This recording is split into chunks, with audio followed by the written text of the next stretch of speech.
Hoje recebemos essa triste notícia de uma pessoa que morreu em decorrência de contaminação pelo vírus da raiva humana. Esse é um vírus que já é conhecido há muito tempo e é uma doença que, apesar de rara nos dias de hoje, ainda é muito letal, mas é muito prevenível. Então a gente precisa falar sobre ela. Quer aprender mais sobre ela? Então fica comigo no vídeo de hoje. Se você é novo por aqui e ainda não me conhece, meu nome é Gustavo, eu sou médico, sou especialista em cardiologia e clínica médica e sou doutor em medicina interna. Aqui no canal eu falo desses temas relacionados à medicina e às ciências da saúde de uma forma simples e descomplicada, direcionada a você, que é da área ou não, que está aqui para adquirir mais conhecimento e entender sobre a sua saúde. Vamos entender hoje sobre a raiva humana. A raiva também é conhecida como hidrofobia, tá? Daqui a pouco eu vou falar um pouquinho sobre o porquê desse nome, mas antes eu queria puxar aqui sobre o aspecto histórico dela, porque ela é amplamente descrita há muito tempo atrás. Desde lá da Grécia Antiga já se conhecia a raiva, e diversas civilizações tentaram trazer uma justificativa para ela. Passando, por exemplo, pelos egípcios, que acreditavam ser algo místico, uma vez que os animais que transmitiam ela pela mordida pareciam estar possuídos por alguma entidade. Já na Grécia, por exemplo, já se suspeitava que fosse uma transmissão pela mordida dos animais, mas por algum tipo de veneno, e não necessariamente pelo vírus da raiva humana. Desse caminho de misticismo, veneno e diversas hipóteses, foi só no começo do século passado que de fato foi identificado que era um vírus que causava essa doença, e um vírus que era transmitido de um animal contaminado por meio da saliva para outro animal. Vale ressaltar que ela é transmitida somente por mamíferos e não é transmitida pelos roedores, os ratos. Então, como ocorre essa transmissão, ela tem esse ciclo de contágio. E nós podemos dividir na história, assim, basicamente dois tipos de ciclo. O ciclo urbano e o ciclo silvestre, vamos dizer assim. O ciclo silvestre funciona da seguinte forma: o morcego é o animal que está contaminado e ele acaba transmitindo a raiva, por exemplo, para herbívoros, como os bois, como ovelhas. Já o ciclo urbano é aquele que a gente lembra lá antes, quando eu era criança, não sei vocês hoje, falava bastante da carrocinha, do cachorro louco, que era transmitido principalmente por cães no ambiente urbano.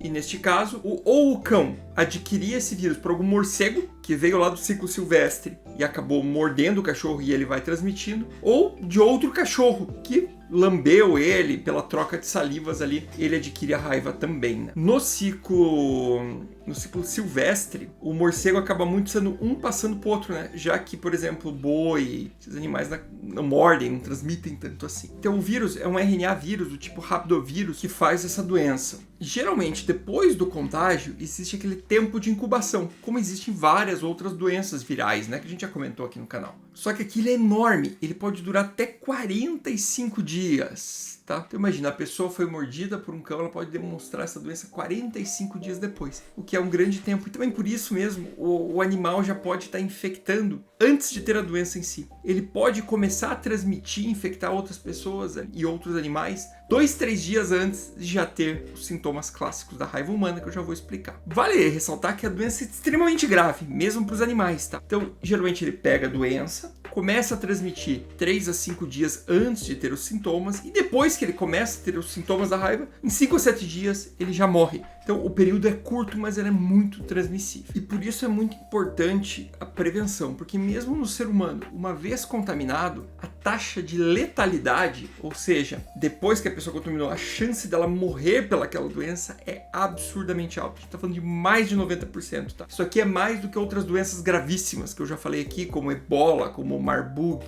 como todas essas outras. Então, assim, é muito grave mesmo. E quando a pessoa desenvolve isso, ela vai precisar ser isolada, porque ela começa a ficar intolerante a um monte de coisa, como ruído, luz. Tudo isso começa a incomodar a pessoa pelo dano neuronal que isso causa. E é daí que vem o nome da hidrofobia. A pessoa fica com aversão à água. Mas o cara não quer tomar banho, pelo amor de Deus, gente? É realmente assim, encostar água na pessoa, ela não tolera isso, ela não toma água, a luz incomoda, e por isso que o animal fica desesperado e fica querendo atacar, por causa desse alto sofrimento que ele tem. E nesse momento o tratamento é simplesmente aliviar os sintomas, fazer hidratação na veia, cuidar da pessoa para que ela não transmita e também para que ela não sofra já que a grande maioria dos casos vai vir a falecer em decorrência dela. Aí vai vir alguém aqui agora e falar, nossa, mas teve lá o caso lá de Recife que curou com um protocolo. Sim, gente, tem estudos e tem exceções, por isso que eu falei que não é 100%, tá? Mas, por exemplo, o maior estudo que tem lá com 16 casos lá de Milwaukee, ele tratou 16 pacientes e 2 sobreviveram, né? Então, mesmo com tratamento adequado, a mortalidade é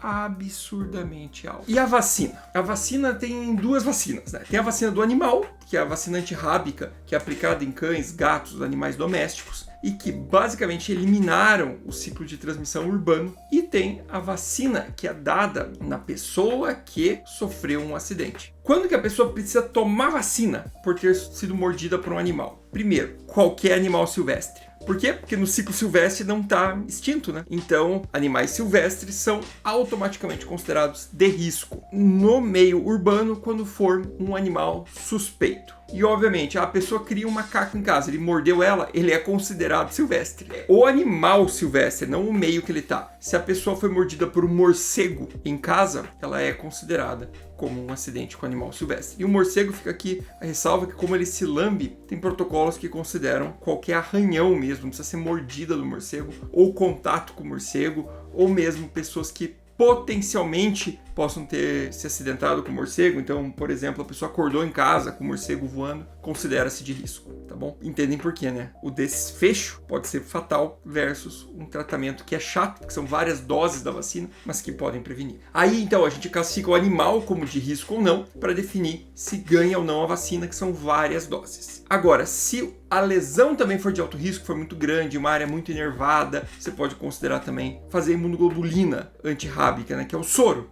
Fazer o soro antirrábico. Tô parando o vídeo aqui, só para lembrar vocês de deixar o like, gente. Se inscrever aqui no canal se não é inscrito. 90% de quem assiste os vídeos não são inscritos. Vamos lá? E aí, será que a gente chega em 200 mil inscritos no fim do ano? Conto com o apoio de vocês. E escreve aqui nos comentários o que vocês acham da raiva. Não da sua raiva, né? Da raiva doença. Já viu um caso? Já teve um animal? Sabe alguma coisa sobre o assunto? Escreve aí. Vamos continuar no vídeo.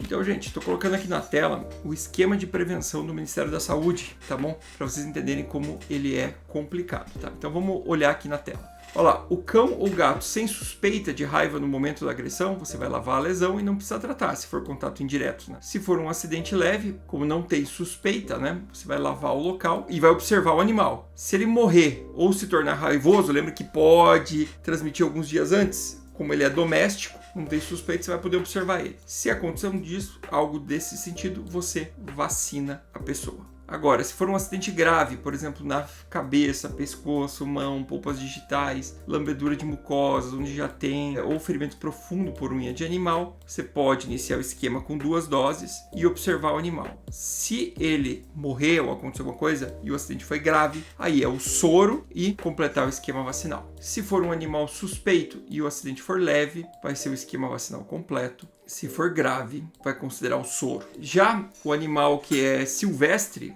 acabou. Esse paciente é de alto risco. Vai considerar a vacina se for acidente leve e o soro se for acidente grave. Então, de volta, só revisando aqui, o acidente grave é aquele ferimento em cabeça, face, pescoço, mão, polpa digital, né, nos dedos, ferimento profundo, múltiplo, lambedura de mucosa. Então, depende do animal e depende do tipo para definir se a pessoa recebe só vacina ou se ela recebe vacina mais soro. E aí, gente, aprendeu alguma coisa nova nesse vídeo? Se sim, não esquece de deixar o like, curtir e compartilhar com alguém que possa se interessar. Muito obrigado e até o próximo vídeo.